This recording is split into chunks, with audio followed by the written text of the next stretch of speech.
And we're back now with the number 2 Republican in the Republican leadership in the Senate, John Cornyn of Texas. Senator, we're always glad to have you.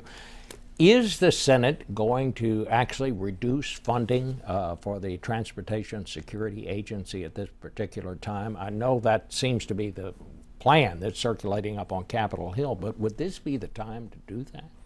Well, we are absolutely committed to the security of our homeland, and we'll do nothing on a bipartisan basis to erode those protections. You have my commitment, and that is unequivocal.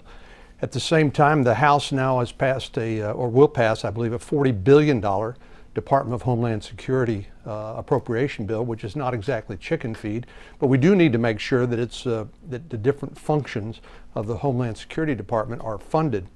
The problem, as you know, Bob, is while many of us were heartened, I believe you made some comments about this as well, about the president's statement that he looked forward to working with the new majority in the United States Senate, divided government.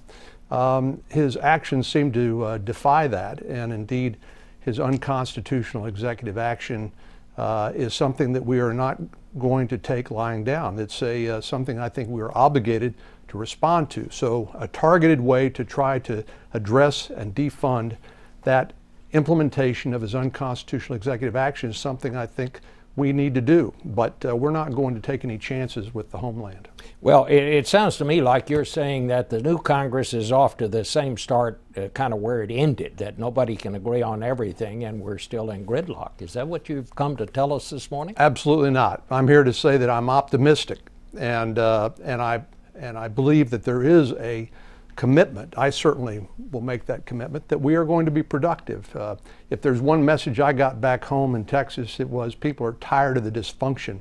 No matter how much people disagree about some things based on principle, they want us to look to find the common ground. And I do believe there is something called the 80-20 rule or 75-25. We ought to look for those things we can agree on. Indeed, we did pass an important piece of legislation this week. Do you think the administration is doing enough to combat terrorism right now? You just heard Mike McCall say, well, they don't like to call it the war on terrorism anymore, and I think they probably do use different words to describe it. Do you think it's still a war on terror, and do you think it's greater or lesser a threat to the United States than it was?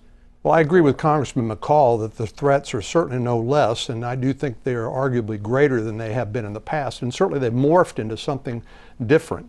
But I do think there is a tendency toward political correctness on the part of the administration. We know that, for example, when Major Nadal Hassan made his attack at Fort Hood, they called that workplace violence. And they're calling the war on terror overseas contingency operations. We need to call it what it is because that's the first step to actually dealing with it on a realistic basis. Let me ask you this, on another subject. The House has passed the Keystone Pipeline legislation. It now comes to the Senate.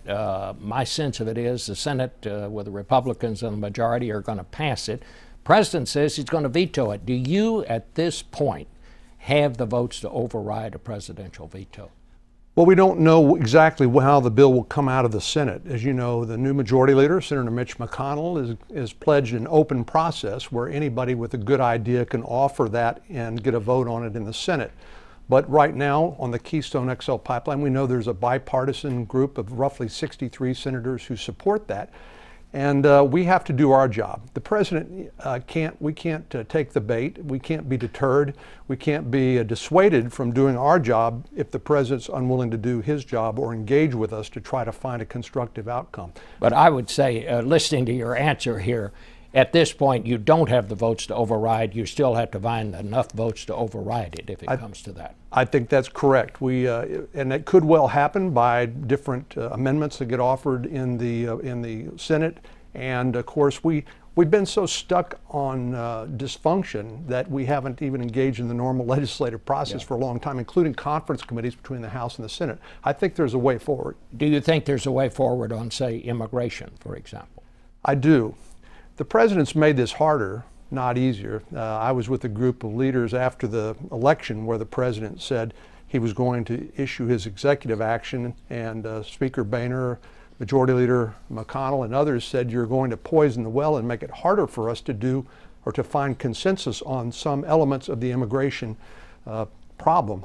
I do think We're there going to have to stop it right there. I'm very sorry, fine. Senator. I hope you'll come back to see us soon. I'll be happy. All right, and we'll be right back.